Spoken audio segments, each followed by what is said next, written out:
So welcome back to the next lesson, the lesson number 3, the preset and the power of gaze. Power of gaze, also known as hypnotic fascination, hypnosis by looking in the eyes of someone.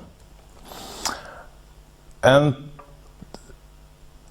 it's important to know that people get into hypnosis because someone led them into the state.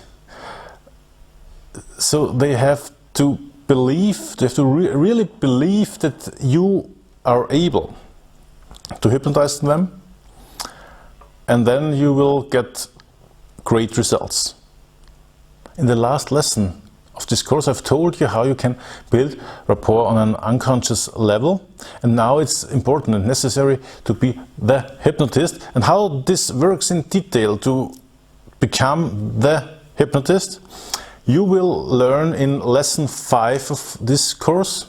And one easy trick, one easy way to become the hypnotist is to visualize, to imagine your successful hypnotic session with your client before you start. Maybe before he comes to you or she comes to you. And this kind of visualization should run associated, which means that you imagine that you have already gone through the whole session in reality with all your senses. Sit down, close your eyes, and really go through the whole situation, the whole session. Everything works fine, so you build up the resource in yourself that you have already done it, that you have already been successful. And this is very important because our brain doesn't really make a difference between just imagined or experienced in reality.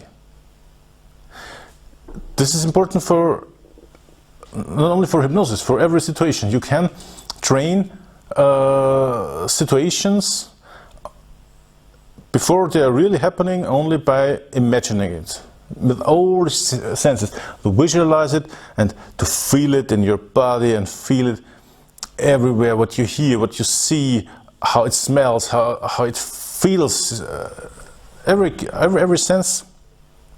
And in hypnosis you imagine the successful session from A to Z, and then when your client comes you have already experienced it, and your brain, as I've told you, doesn't really make a difference between imagination and real experience.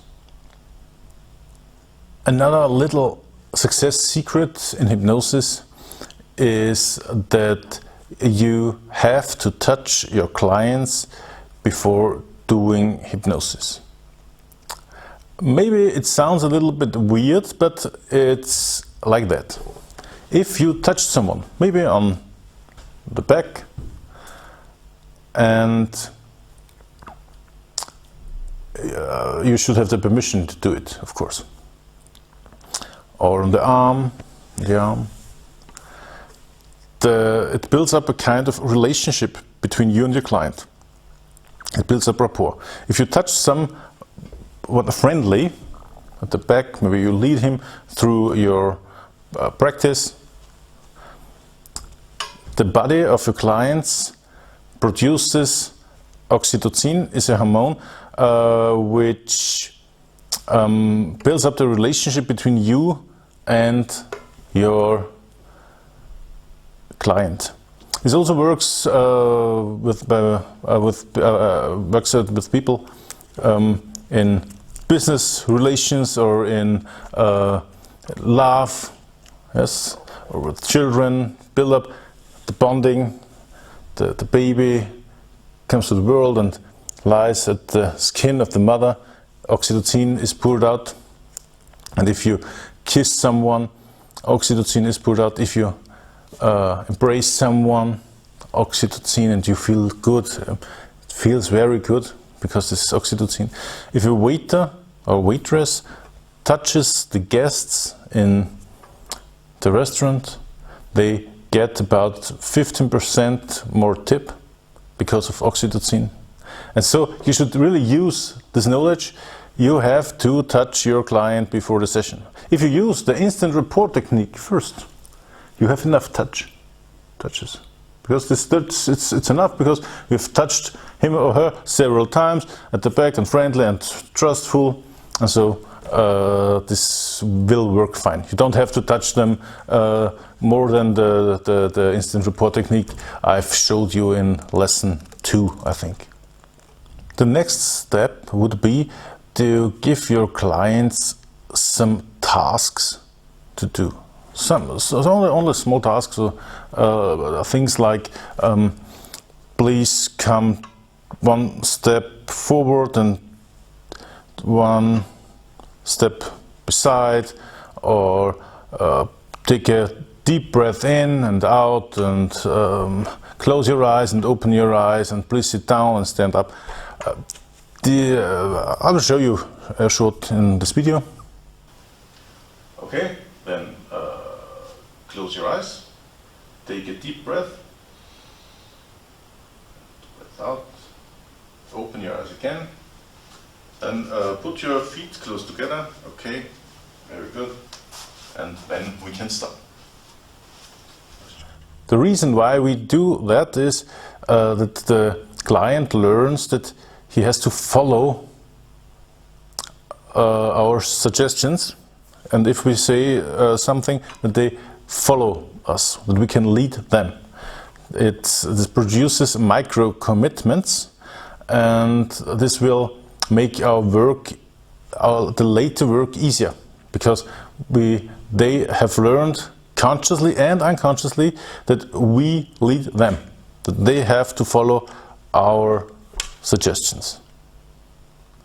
Well, this leads us to our next part. Our next part is hypnotic fascination, the power of gaze.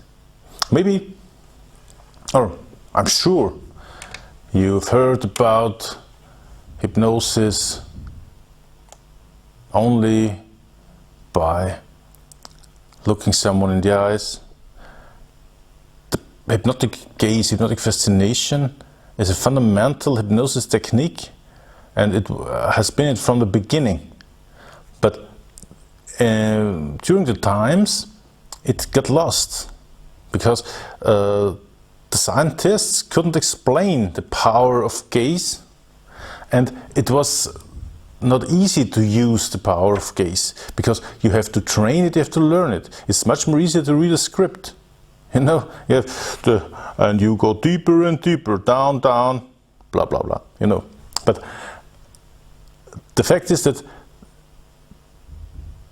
the gaze is much more powerful than this linguistic patterns and relaxation scripts and so on. But you have to train it, and you have to learn it. And the reason, because it's not so easy, is the reason why it got lost. Because people thought, why should they look into my eyes, and I have to train my eyes and the hypnotic power. It's much more easier to let them look at the tips of my fingers, or a bright object like a bulb or something. That's the reason why it got lost. But it's a very, very, very, very, very powerful hypnosis technique, and now you will learn how to use it right. If you think about it, even in comics like Mickey Mouse, you see hypnosis as hypnotic fascination. You see, when someone hypnotizes another duck or mouse or person, even in comics, they look in the eyes, and with their hypnotic power, and suddenly the hypnotized person gets a wee in the eyes and gets into deep trance, and the hypnotized person, duck or mouse, cannot remember anything after the session or after the hypnosis. It's the same as some people, or a lot of people think hypnosis would be. And it can be like that. And I'm going to show you how. A lot of people think that hypnotists had a special hypnotic power in their gaze, in their eyes. And they think, oh, you shouldn't look in the eyes of a hypnotist because he will control your mind. But that's not true, because you go or you get into deep trance states if you also want to, or if you don't fight against it. It also works without your will, but then you, if you fight, if you say, no, you cannot hypnotize me, you're right. But if you don't know that I hypnotize you, you don't fight against it, and maybe I will be successful. And in some cases, we can hypnotize people even against their will. I know it's different to what you maybe have read in the hypnosis books you can buy everywhere, but we don't teach information you can read in books. We teach information we have tried out by ourselves. I only tell things and I only show things that work because I'm a practitioner. I work every day. I'm not just a teacher. We have a hypnosis practice here in Austria, very successful, and we are not only a hypnosis school. That's what we tell and what we teach is knowledge that's proved. It works in reality. Energy follows the attention. And you have to think about my words. Energy follows your attention.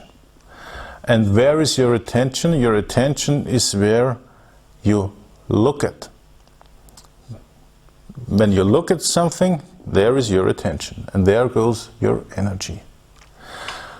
And this gaze, your hypnotic fascination, your gaze, goes deeper than just words, because your energy follows.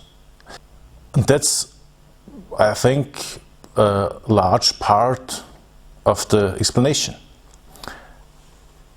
With your eyes and with your hands,